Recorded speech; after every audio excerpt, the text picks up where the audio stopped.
সংবাদে আপনাকে স্বাগতম। শুরুতেই সংবাদ শিরোনাম, এরপর বিস্তারিত। গাজায় ইসরায়েলের পারমাণবিক হামলার আশঙ্কা সিনওয়ারের, নথিতে মিলল চাঞ্চল্যকর তথ্য। মধ্যপ্রাচ্যে 50,000-এরও বেশি মার্কিন সেনা মোতায়েন রয়েছে, সেন্টকম।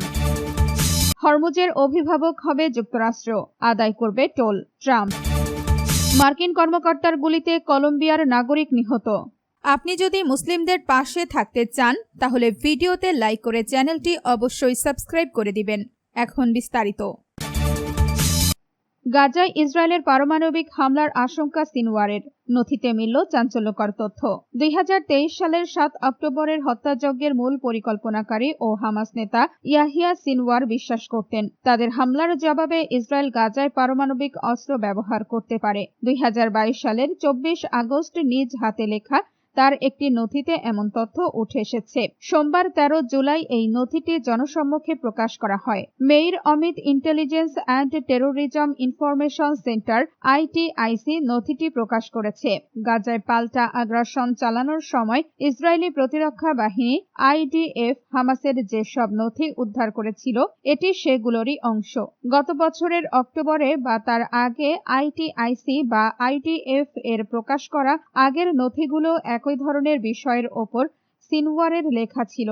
এমনকি এর মধ্যে একটি নথি একই দিনে লেখা হয়েছিল। তবে সদ্য প্রকাশিত এই নথিতে পারমাণবিক অস্ত্রের সম্ভাব্য পরিস্থিতি নিয়ে গভীরভাবে আলোচনা করা হয়েছে। মধ্যপ্রাচ্যে 50,000-এরও বেশি মার্কিন সেনা মোতায়েন রয়েছে, সেন্টকম। যুক্তরাষ্ট্রের সেন্ট্রাল কমান্ড ঘোষণা করেছে যে সোমবার পূর্বাঞ্চলীয় সময় উত্তর আমেরিকা রাত 10:15 ইরানে তাদের সর্বশেষ ধাপের বিমান হামলা সফলভাবে সম্পন্ন হয়েছে। সেন্টকমের তথ্য অনুযায়ী 5 ঘণ্টাব্যাপী চালানো এই বিশেষ অভিযানে মার্কিন বাহিনী ইরানের বুশেহর, চাহ বাহার, জাস্ক, কোনারক, আবু মুসা এবং বন্দর আব্বাস সহ দেশটির বিভিন্ন সামরিক ঘাঁটিতে সফলভাবে আঘাত হেনেছে। মূলত বাণিজ্যিক জাহাজে ইরানের হামলা চালানোর সক্ষমতা আরও দুর্বল করে দেওয়ার লক্ষ্যেই এই অভিযান পরিচালিত হয়। অভিযানে মার্কিন বাহিনী ইরানের উপকূলীয় প্রতিরক্ষা ব্যবস্থা, ক্ষেপণাস্ত্র ও ড্রোন ঘাঁটি এবং নৌ সক্ষমতা লক্ষ্য করে অত্যন্ত নির্ভুল ও সুনির্দিষ্টভাবে আঘাত হানতে সক্ষম যুদ্ধাস্ত্র ব্যবহার করেছে। হরমুজের অভিভাবক হবে যুক্তরাষ্ট্র, আদায় করবে টোল, ট্রাম্প। যুক্তরাষ্ট্রের প্রেসিডেন্ট ডোনাল্ড ট্রাম্প বলেছেন যুক্তরাষ্ট্র ইরানের ওপর নৌ অবরোধ পুনরায় শুরু করবে এবং হরমুজ প্রণালীর অভিভাবক হিসেবে দায়িত্ব পালন করবে। সোমবার 13 জুলাই ফক্স নিউজকে দেওয়া এক সাক্ষাৎকার এবং সামাজিক মাধ্যম ট্রুথ সোশ্যালে দেওয়া এক পোস্টে ট্রাম্প এইসব কথা বলেন। এদিকে এর কিছুক্ষণ আগেই যুক্তরাষ্ট্র ও ইরান একে অপরের ওপর নতুন করে হামলা চালায়। ইরান জানিয়েছে তারা বাহরাইন, কুয়েত, ওমান এবং জর্ডানে অবস্থিত মার্কিন সামরিক ঘাঁটিতে আবারও হামলা চালিয়েছে। অন্যদিকে মার্কিন বাহিনী মূলত ইরানের উপকূলীয় বন্দর নগরগুলোতে লক্ষ্য করে হামলা চালাচ্ছে। ট্রুথ সোশ্যালে ট্রাম্প বলেন, আমরা ইরান অবরোধ পুনরায় বহাল করছি। এর নামকরণ এমন করা হয়েছে কারণ এটি শুধুমাত্র ইরানের জাহাজ বা গ্রাহকদের প্রবেশ বা প্রস্থানে বাধা দিচ্ছে।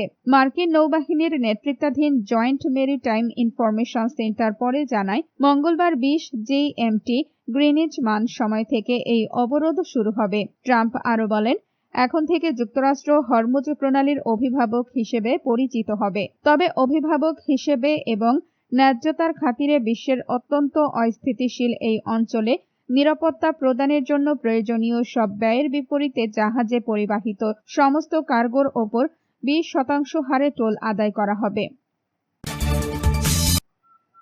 মার্কিন কর্মকর্তার গুলিতে কলম্বিয়ার নাগরিক নিহত। যুক্তরাষ্ট্রের মেইন অঙ্গরাজ্যের উপকূলীয় শহর বিডি-ফোর্টে immigration and customs enforcement ICE এর কর্মকর্তাদের গুলিতে এক চালক নিহত হয়েছেন। টেক্সাসে একই ধরনের একটি ঘটনায় একজন নিহত হওয়ার এক সপ্তাহেরও কম সময়ের মধ্যে আবারও এই ঘটনা ঘটল।